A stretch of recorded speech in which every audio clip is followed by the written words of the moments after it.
5-6 issues تھے جو آپ کے ساتھ ٹیک اپ کرنے تھے جی آج. ایک اس میں سے ایشو نمبر 1 جو ہے وہ ہے محمد زبیر صاحب کی جو پریس کانفرنس میں ایک انٹرویو میں انہوں نے جو کچھ بتایا ہے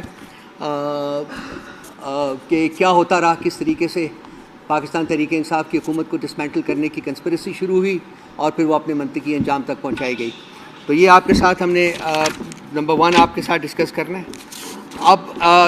زبیر صاحب کی جو اسٹیٹمنٹ ہے وہ ہے تو بہت لمبی, میں اس ساری اسٹیٹمنٹ میں نہیں جاؤں گا, لیکن انہوں نے یہ فرمایا کہ جی پاکستان تحریک انصاف کی حکومت جب انسٹال ہوئی ہے تو اس کے 6 مہینے کے اندر جنرل باجوہ نے ان سے رابطہ کیا تھا اور یہ کہا تھا کہ ہم اس حکومت کو گرانا چاہ رہے ہیں. یہ آپ بے شک انٹرویو کی اگر آپ کہیں گے تو ہم کاپی آپ کو بھیج دیں گے, آپ بھی سن لیجیے گا. اور اس کے بعد پھر معاملات وہاں سے چلے. اس کے علاوہ انہوں نے کوٹ کیا ہے مریم نواز اور نواز شریف صاحب کو, اور انہوں نے یہ کہا کہ جی آپ یہ کسی کو اور پتہ نہ لگنے دیجیے گا اس ساری سچویشن کے بارے میں. اور ان سب لوگوں میں شہباز شریف صاحب بھی شامل تھے اور باقی لوگ بھی شامل تھے. تو یہ جو ان کی اسٹیٹمنٹ ہے زبیر صاحب کی, یہ عمران خان صاحب کی جو نیریٹو ہے, جو کنٹینشن رہی ہے کہ ہماری حکومت کو سیٹل ہی نہیں ہونے دیا گیا, بالکل اس کے مطابق ہے. اور ایک کانفلکٹ جو پہلے دن سے ورچولی کریٹ کیا گیا تھا, جو کہ 6 مہینے کے بعد اس کو ایک فارمل کنسپریسی کی شکل دی گئی اور اس کو آگے بڑھایا گیا. وقت کے ساتھ ساتھ آپ نے دیکھا کہ کس طریقے سے بارگینز کی گئیں, کانٹریکٹس کیے گئے, لوگوں کو چیف آف سٹاف بنانے کی پرومسز کیے گئے, اس کے بدلے میں پھر جو کروانا تھا ان سے اس کے پرومسز لیے گئے, اور خان صاحب کی حکومت 3 سال اور 4 مہینے کے بعد انہوں نے اس کو ریموو کر دیا اور اس کی جگہ ایک بنچ آف کرمنلز جو تھے, ایک مجرمین کا ٹولہ, ان کو پاکستان کے اوپر امپوز کر دیا. یہ جو کنفیشنل اسٹیٹمنٹ ہے زبیر صاحب کی, یہ کسی بھی سویلائزڈ کنٹری میں اگر دی جاتی تو وہاں فوراً نوٹس لیا جاتا. اول تو اس قسم کی باتیں ہوتی نہیں ہیں سویلائزڈ کنٹریز میں, لیکن اگر ہو جائے تو اس کا فوری نوٹس لیا جاتا, اس کے اوپر انکوائری بٹھائی جاتی, اور انکوائری کی فائنڈنگز کی بیسس کے اوپر جو لوگ گلٹی ثابت ہوتے, جنہوں نے کانسٹیٹیوشن آف پاکستان کو وائلیٹ کیا. دیکھیں chief of the army staff جو ہوتا ہے وہ ایک اوتھ لیتا ہے, اوتھ آف آفس لیتا ہے before taking over as the chief of the army staff. Brigadier صاحب بیٹھے ہوئے ہیں, میں ان سے ریکویسٹ کروں گا اگر کوئی میں غلط بات کروں یا پوری بات نہ کروں تو یہ بے شک انٹروین کر کے اس کو کمپلیٹ کر دیں. اس اوتھ میں سب سے امپورٹنٹ چیز یہ ہے کہ وہ پولیٹیکل کوئی انٹرفیئرنس نہیں کرے گا, اور جب آپ اوتھ آف آفس کو وائلیٹ کرتے ہیں تو وہ ٹریزن کے کھاتے میں آتا ہے, وہ آرٹیکل 6 جو ہے اس کے اوپر اپلائی ہوتا ہے. سو ہماری ڈیمانڈ ہے یہ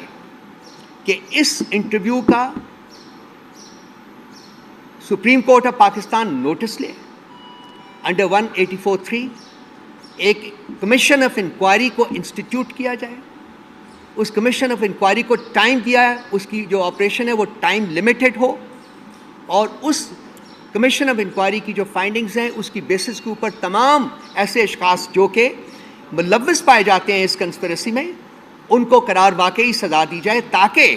تالے آزماؤ جو لوگ ہیں ان کا آئندہ راستہ جو ہے وہ روکا جا سکے اور اس ملک میں جمہوریت اور آئین کی حکومت جو ہے وہ پنپ سکے. یہ ہماری چند الفاظ میں یہ ہماری ڈیمانڈ ہے. یہ انتہائی سیریس معاملہ ہے, یہ کانسٹیٹیوشن کی وائلیشن کا معاملہ ہے, اور اس کو آپ اوور لک نہیں کر سکتے, اس کو درگزر نہیں کر سکتے. سو ہم ڈیمانڈ کرتے ہیں, ریٹریٹ کرتے ہیں اس کو کہ جی ایک کمیشن آف انکوائری انسٹیٹیوٹ کیا جائے فوری طور کے اوپر, اور اس کی بیسس کے اوپر, اس کی فائنڈنگز کی بیسس کے اوپر آگے چلا جائے. اس کے ساتھ ساتھ جڑا ہوا ایک ہمارے جو ناروال کے فیک ارستو ہیں, انہوں نے ایک سٹیٹمنٹ دی تھی عید کی چھٹیوں میں, ہم اس کے اوپر تب کامنٹ نہیں کر سکے تھے, کہ جی لوگ یہ چاہتے ہیں کہ عمران خان کو 5 سال تک جیل میں رکھا جائے. وہ لوگ جنہوں نے 8 فروری کو پاکستان تحریک انصاف کو 2/3 میجورٹی کے ساتھ جتوایا ہے, وہ لوگ ان کے پاس گئے ہیں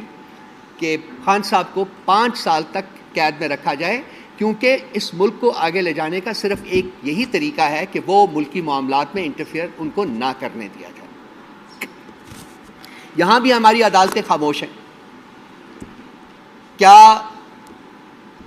احسن اقبال کا یہ کام ہے کہ اس قسم کی سٹیٹمنٹ دے؟ اب جب کہ ان سے ملک نہیں چل رہا, اب جب کہ پاکستان کی اکانومی کریش کر چکی ہے, اب جب کہ SIFC جس کو قائم کرتے وقت آپ نے پتہ نہیں کیا کیا خواب دکھائے تھے اس ملک کی عوام کو, وہ بھی ٹوٹلی کریش کر چکی ہے. اب جب کہ پاکستان میں ایک پیسے کی انویسٹمنٹ نہیں ہو رہی, آپ نے کل بھی دیکھا ہے کہ چین کے ساتھ ہمارے جو ایک ہمارا ان کے ساتھ سی پیک کے کانٹیکسٹ میں ایک فنکشن ہوا ہے اور آج سارے اخباروں کی ہیڈ لائن لگی ہوئی ہے. انہوں نے بھی یہ بات کی ہے کہ جی پاکستان میں پولیٹیکل سٹیبلٹی ہونی چاہیے اور اس پولیٹیکل سٹیبلٹی کے بغیر جو ہے وہ شاید سی پیک بھی ایفیکٹ ہو جائے. اور پاکستان کے تمام جو آپ کے دوست اور برادر ملک رہے ہیں وہ سب پاکستان کے لیڈران کو, یہ جو جعلی لیڈران ہیں, ان کو یہی کہہ رہے ہیں کہ جی پاکستان میں آپ پولیٹیکل سٹیبلٹی لائیں. اور پولیٹیکل سٹیبلٹی لانے کا طریقہ جو جعلی ارسطو نے انوینٹ کیا ہے وہ یہ ہے کہ خان صاحب کو 5 سال تک قید میں رکھا جائے. ہم اس کے اوپر بھی سپریم کورٹ سے ہم ڈیمانڈ کرتے ہیں کہ ان کا بیان جو ہے وہ ریکارڈ کروایا جائے اور یہ اس کی بیسس, اس کی سورس جو ہے اس کا بارے میں دیکھا جائے اور اس کی بیسس کے اوپر آگے بڑھا جائے. یہ اس قسم کا بیانات دینے سے ملک کی جو کشیدہ صورتحال ہے وہ مزید کشیدہ ہوتی ہے. اس میں پولیٹیکل سٹیبلٹی نہیں آتی بلکہ پولیٹیکل ڈیسٹیبلائزیشن ہوتی ہے فردر. اور یہ بیان دیا گیا اس کے بالکل 2 یا 3 دنوں کے بعد چائنیز ڈیلیگیشن آیا اور انہوں نے ایک اوپن سیشن میں پاکستان کے حکمرانوں سے کہا کہ آپ اس ملک میں سٹیبلٹی جو ہے وہ لے کے آئیں اگر آپ کو انویسٹمنٹ چاہیے, اور اگر نہ سٹیبلٹی آئی تو ایون سی پیک کی جو پروگرس ہے وہ بھی ایفیکٹ ہو سکتی ہے. سو یہ اوپر نیچے یہ لوگوں نے بہت کچھ کہہ رہے ہیں, تو میں چاہتا ہوں کہ میں تھوڑا وقت لے کے ان کو ہائی لائٹ کرتا جاؤں تاکہ آپ ان کو رپورٹ کر سکیں.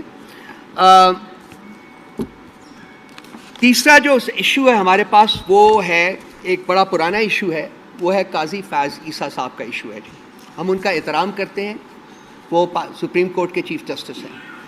لیکن میں کچھ آپ کو پڑھ کے سنانا چاہتا ہوں کہ ایک ٹریک ریکارڈ ہے ان کا اور ان کی فیملی کا Imran Khan, P T I اور پی ٹی آئی کے بارے میں. اور ہم فیل کرتے ہیں کہ اگر اس ٹریک ریکارڈ کو اگر آپ آبجیکٹیولی دیکھیں, سمجھیں اور انالائز کریں تو شاید ان کا ان کیسز میں ایک جج کے طور کے اوپر بیٹھنا جس میں پی ٹی آئی یا عمران خان کے بارے میں وہ کیسز ہوں وہ بنتا نہیں ہے. ایک سپریم کورٹ کا 5 ممبر بینچ تھا جس نے ایک ججمنٹ پاس کی ہوئی ہے, مجھے یاد نہیں کب تھی, چیف جسٹس گلزار صاحب نے. انہوں نے کہا تھا کہ قاضی فیاض عیسیٰ صاحب کسی ایسے کیس میں بینچ میں شریک نہیں ہوں گے, اس کا فرد نہیں بنیں گے, ممبر نہیں بنیں گے جو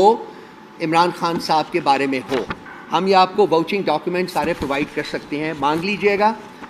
رضوان صاحب یا سبقت صاحب آپ کو پرووائڈ کر دیں گے. اس سے سپریم کورٹ کے 5 ممبر بینچ کی ججمنٹ موجود ہے کہ قاضی فیاض عیسیٰ صاحب عمران خان کے بارے میں کسی کیس میں ایک ممبر کے طور کے اوپر بینچ کا حصہ نہیں بن سکتے.